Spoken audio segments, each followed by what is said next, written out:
A gente raramente para pensar nisso, né? Mas o que acontece de verdade nas horas logo depois que alguém morre? E se o que a gente faz, o que a gente pensa num velório, pudesse mudar tudo para quem está partindo? Pois é exatamente isso que a gente vai explorar hoje, com base num relato fascinante, contado do ponto de vista de um observador espiritual. Pensa bem, e se tudo aquilo que a gente pensa, que a gente fala, ainda pudesse chegar em quem acabou de partir? É uma ideia poderosa, né? E é exatamente essa porta que a gente vai abrir hoje, mergulhando numa observação bem de perto do que rola no plano espiritual. Bom, para começar essa história, a gente tem que conhecer o nosso narrador. Ele é um espírito, o André Luiz. E ele ganha uma oportunidade, sabe? Uma permissão especial para acompanhar bem de pertinho o velório de um homem chamado Dimas. A missão dele? Entender como essa passagem da vida para a morte. E olha, para ele, isso é muito pessoal. A passagem do próprio André Luiz foi conturbada. Ele meio que perdeu a chance de observar os detalhes do processo. Então agora, ali na casa do Dimas, ele está buscando justamente isso. O conhecimento que ficou faltando, sabe? Ele quer entender o que se passa naqueles momentos cruciais, antes do desligamento final. Quando ele chega lá, a cena que ele encontra é complexa. De um lado, você tem os parentes, os amigos, todo mundo ali de carne e osso. Mas do outro lado, que ninguém tá vendo, tem um monte de espíritos de tudo quanto é tipo. E o mais incrível, existe uma equipe especializada cuidando do Dimas. E é aqui que a gente vê um conceito fundamental, o tal do cordão fluídico prateado. Pensa nele como o último fio de energia que ainda liga o espírito do Dimas ao corpo que ficou para trás. Enquanto esse fio vai se desfazendo, aos pouquinhos, o espírito Dimas está ali, descansando, amparado pela mãe espiritual e por amigos. O líder dessa equipe de apoio é o espírito Fabriciano. E ele solta uma verdade que faz a gente pensar, viu?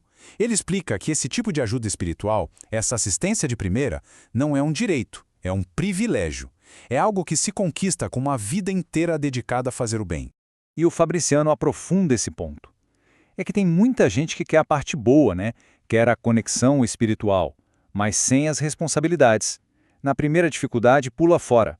Não encara as provas morais que são necessárias. Por isso, equipes de apoio assim tão eficientes só se formam para quem é dedicado de verdade, para quem provou o seu compromisso. E é aqui que a noite revela o seu primeiro grande evento. Um evento que ilustra como as palavras de quem está vivo podem ter consequências poderosas e inesperadas. Imagina a cena. Bem pertinho do caixão, tá aquele silêncio de respeito, né?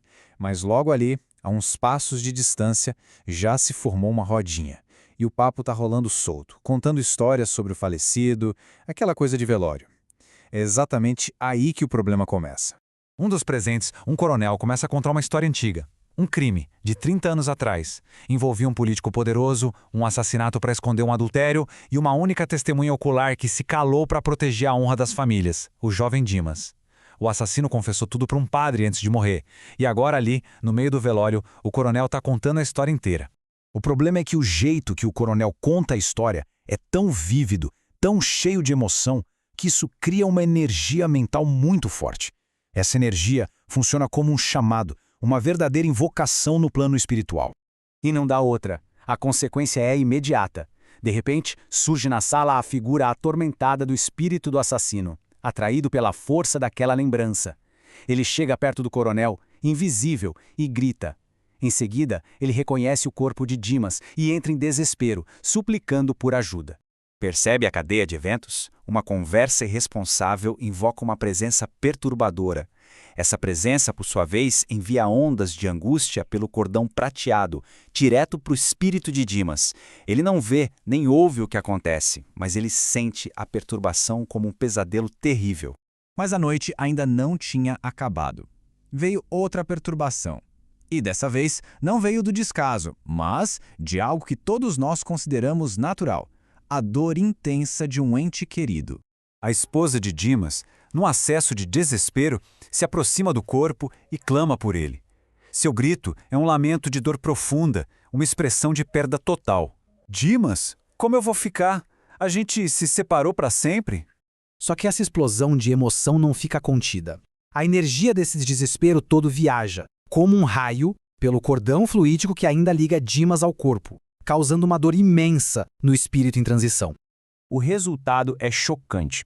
Dimas é quase arrancado de seu estado de repouso, puxado bruscamente de volta para perto do corpo, cambaleante e em sofrimento. Sua mãe espiritual tenta contê-lo, mas a força do apelo da esposa é grande demais.